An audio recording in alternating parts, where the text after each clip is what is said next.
You see, some things tend to shock me about the collective West, especially about decision making right in the middle of war. I see dysfunction here. I see sometimes the West, the government, the people, the military, and even the business class seeming to work at cross purposes with one another when it comes to uniting, you know bringing together people power and galvanizing the rally around the flag effect to be able to win the wars they involve themselves with, justified or not. Why am I saying this? Because I encountered some headlines in the course of rummaging through legacy and social media that have to do with this war.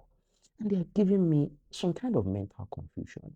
And I thought to share some of these headlines with you and discuss what I know about them with you. And maybe in the comment section, you can be able to shed more light, maybe theorize about why the seeming dysfunctions in the decision making of the collective West in the middle of war is justified or not. Look at this first headline, for example. It says the Financial Times, last word, nobody questions the veracity of the Financial Times when it comes to Western media, and Western society. The Financial Times said, breaking news, ExxonMobil and Chevron have defied calls from the White House to increase oil production, resisting pressure from an administration that is struggling to end the biggest energy crisis in decades. And the headline said, breaking news, Exxon and Chevron defy Trump pressure to boost oil production. Let me repeat it. Breaking news, ExxonMobil and Chevron have defied calls from the White House to increase oil production, resisting pressure from an administration that is struggling to end the biggest energy crisis in decades. Now look at it. For crying out loud, ExxonMobil and Chevron are supposed to be some of the biggest Western oil companies in the world. Now, their patron country, the government of the patron country, essentially the government that is helping them, breaking grounds for them, even involving itself in wars to, so to say, help them capture, kidnap, and snatch more oil resources. At least in the recent case of Venezuela, is involved in war with Iran. A war that is at least potentially supposed to yield even more from them in terms of it, so to say, at least per their expectation and goals, capturing even more resources, capturing even more business opportunities, and making, seemingly unlimited billions of dollars more for them in terms of revenue. So your country is trying to, involve in that war. And then in the course of prosecuting that war, your government now ran into a ditch, the ditch of the Strait of Hormuz, the ditch of the Persian Gulf, and then the price of oil globally started to escalate. And the government said, okay, can you please, extract more oil? Can you please increase the oil volumes in the global market by drilling more, by extracting more, by increasing the volume you are getting out, so that the blockade of Iran on the Strait of Hormuz, by and effectively cutting off up to 14 million, barrels of oil per day can be essentially diluted out, and the price of oil that can come down, and the leverage Iran has by blockading the Strait of Hormuz can be what? Can be evaporated and taken out.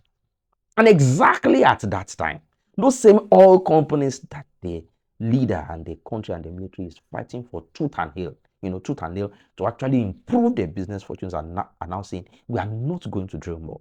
And we are going to do everything to keep the price of oil globally artificially high.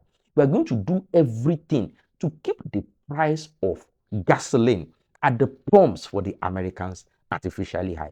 We are going to do everything to ensure that the pain at the pumps, that the Americans are experiencing, from this war, continue to not just, be sustained, but even exacerbated and worsened, And essentially what they are saying is that Chevron and Mobil will actually work hard to help Iran to achieve all they want to achieve by the blockade of the Strait of Hormuz.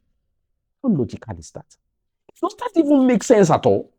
They are supposed to be the final beneficiaries of what President Trump and the American military and Pete Hegseth and all of them, all the Marco Rubios, all the J.D. Vances of this world are trying to do, all the Steve Witkoffs and the Jared Kushners are trying to do. And you're exactly the one sabotaging it because of immediate cash.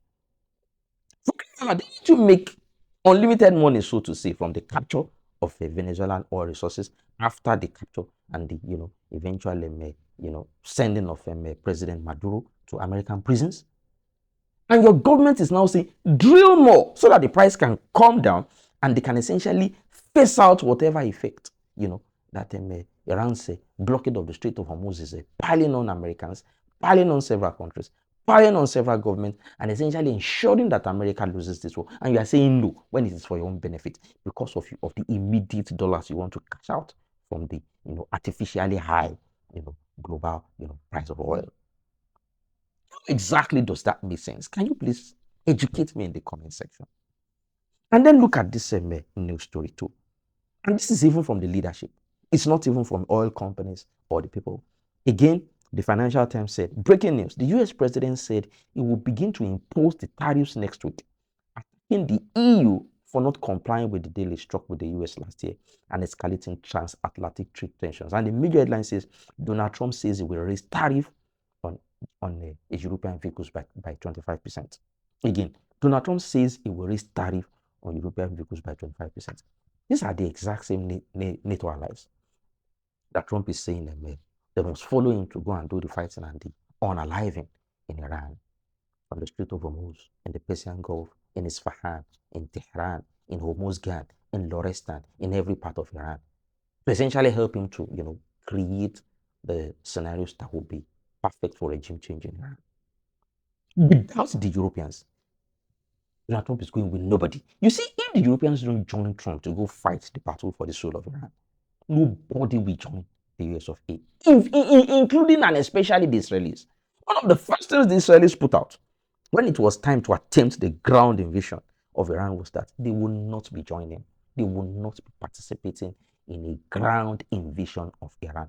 That is despite the fact that it was the Israelis that triggered this whole thing in the first instance. It was because of the Israelis that Trump went to war against Iran in the first instance.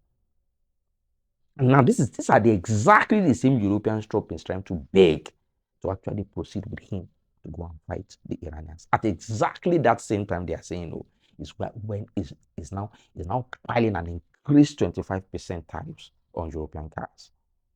Guess what? In fact, it's not supposed to be tariffing allies in the first instance. Do you understand what I'm trying to pass across here? Let me give you an example so that it will be vivid. It's like Iran placing tariffs, putting economic pressure, placing sanctions on the Iraqi, PMF, the Iraqi allies of Iran that are helping Iran to fight, the Americans and the Israelis. It's like Iran placing sanctions on the Lebanese resistance in Lebanon. Would you not say that defies logical understanding?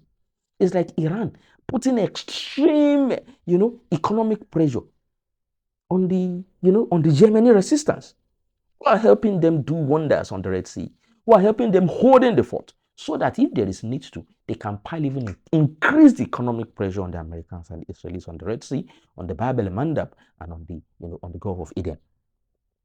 That is exactly what President Trump is trying to do here to the Europeans, if you don't understand. These same Europeans is putting a 25% tariff on are exactly the same Europeans he is trying to snatch Greenland from with military pressure. The Yorubas will say, chicken do not eat the intestine of one another. In the case of America and Europe, I don't know. It's just fall apart is starting to happen. They are the same Europeans is trying to put military of pressure on, to fight for Greenland. They are the same Europeans that is now saying he is going to be withdrawing 5,000 US troops from Germany out of the 36,000 that are there in the name of NATO installations. It's the same Europeans that is insulting, that is fighting, that is saying all sorts of nasty things about. And they are the same guys that must follow you to war if you want to stand a chance at doing anything to the Iranians on the Strait of Hormuz or in, a midtown Tehran. How exactly does he plan to survive that way? America went to Iran with its entire coterie of allies, went to Afghanistan with its entire coterie of allies and lost after 20 years. America went to Iraq with its entire coterie of allies and lost to the Iraqis and had to evacuate after 9, 10, 8 years. And then they now want to go alone against near impregnable Iran? And then the oil companies are sabotaging at the same time. Crazy, if you ask.